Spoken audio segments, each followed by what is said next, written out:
আর কতদিন লাগবে তোর? আমি বাড়িতে আর সামলাতে পারছি না।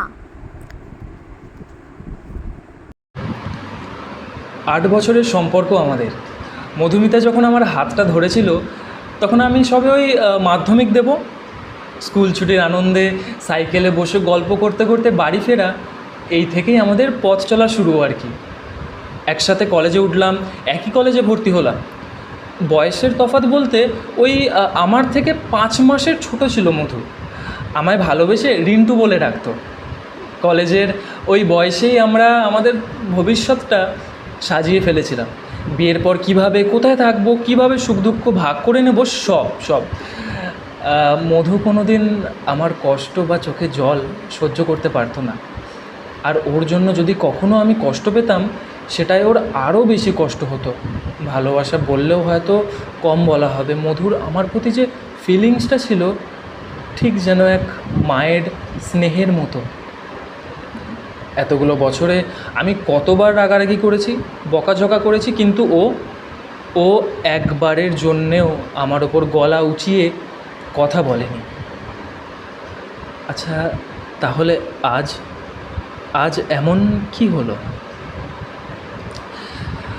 আসলে আমাদের সম্পর্কের বাঁকটা ঘুরে গেল কলেজ পাশ করার পর, যখন আমরা বাস্তব জীবনের খোঁজে বেরিয়ে পড়লাম। আমি একটা সেলসের চাকরি পেলাম, কোনো মতে সংসার চলতো আর কি। কিন্তু ওর কোনো অভিযোগ ছিল না তাতে। কোনো দিন দামি উপহার বা একটা ভালো চুড়িদার পর্যন্ত চায়নি।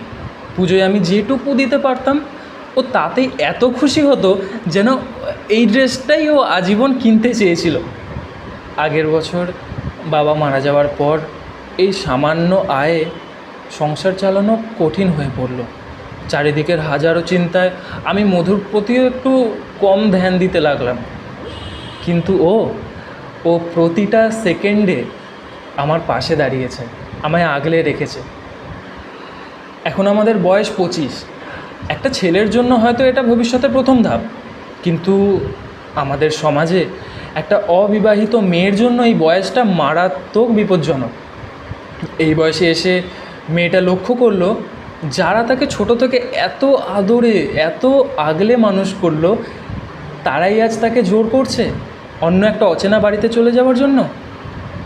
মেয়েটা একা একা ভাবতে লাগলো, আমি কি তবে আজ বোঝা হয়ে উঠলাম নিজের মানুষগুলোর কাছে? যাদের ছাড়া একটা দিন শুরু হয় না আমার, তাদের কাছেই আমি আজ অতিরিক্ত। এতটা বড় হয়তো আমি কোনোদিনও হতেই চাইনি। আমি যখন ওকে বললাম এটাই প্রকৃতির নিয়ম মধু, এভাবেই চলে আসছে, কিন্তু মেয়েটা সে সে যে এই পারিবারিক মানসিক চাপ কাউকে বলতেও পারছে না, আবার সহ্যও করতে পারছে না। তার সমাধান কী ছিল?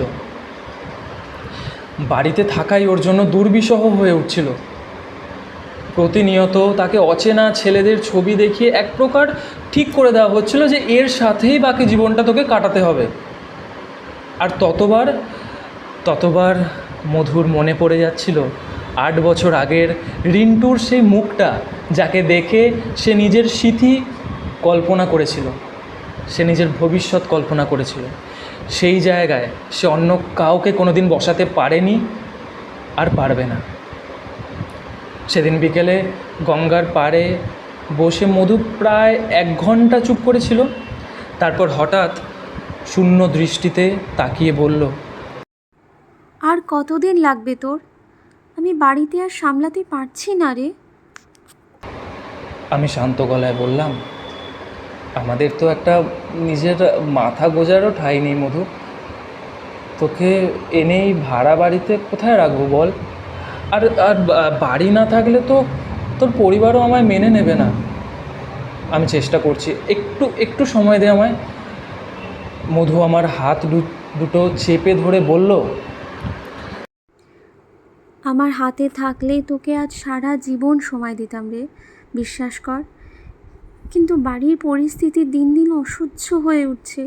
আমি আর পারছি না। এই বলে সে আমার বুকে ভেঙে পড়েছিল।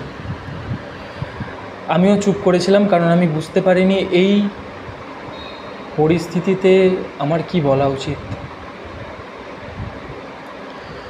সেটাই শেষবারের মতো মধুর আমায় জড়িয়ে ধরা। তখন তা বুঝতে পারিনি আমি। আজ আমার বিয়ে হয়েছে পম্পার সাথে। 4 বছরের একটা কন্যা সন্তান আছে আমাদের।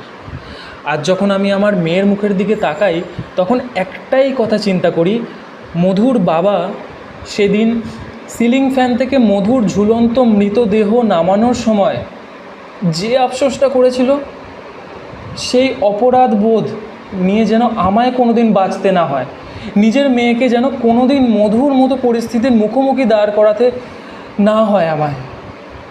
হঠাৎ ঘরের ওপাশ থেকে পম্পার গলা পেয়ে আমার ভাবনায় ছেদ পড়ল। ওগো শুনছো? একটু দেখবে, আমাদের ছোট্ট মধু মনে হয় ওদিকের ঘরে কাঁদছে, খিদে পেয়েছে বোধ হয়।